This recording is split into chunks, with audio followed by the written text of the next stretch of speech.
The reality may be a lot different. But it really doesn't matter with me now, because I've been to the mountaintop. The legacy of Dr. Martin Luther King lives on. His speeches are indelibly woven into the fabric of United States history.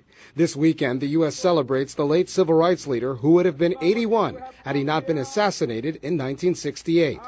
Like anybody, I would like to live a long life. Longevity has its place. The hallmark of King's activism was so that people would be judged by their character, not by the color of their skin. We reject as false the choice between our safety and our ideals. Some point to the election of President Barack Obama as the epitome of the iconic civil rights activist's message. That was historic by all accounts. That was one event. Faced with a troubled economy, 2 wars, and partisan wrangling in Congress, few would argue that the president has his hands full, and there are some issues that are falling through the cracks. But despite ongoing domestic problems, polls indicate that a majority of black Americans are expressing optimism about racial progress not seen in a quarter century, according to a new report by the Pew Research Center. I think blacks, African Americans, have continued to feel that positive. Even though we traditionally are at the bottom of the barrel, we're traditionally the least, the lost, and the left behind. I think we were buoyed by that election. It continues. 39% of African Americans said the situation of black people in this country is better than it was 5 years ago, nearly twice the 20% who said the same in 2007.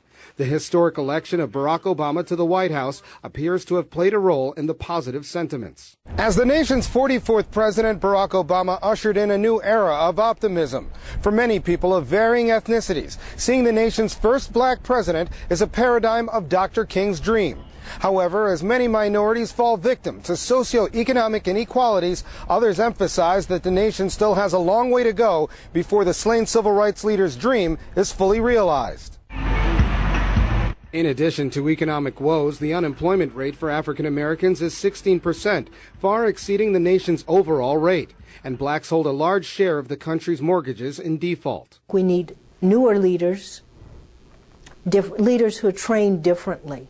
And maybe Obama's a model, community organizing, not the church necessarily. After Obama's election, community leaders say excuses ring hollow. It gives you hope, it gives you a role model to say to children, he can do it, why can't you do better, why can't you aim higher for a position in American society? We as a people will get to the promised land.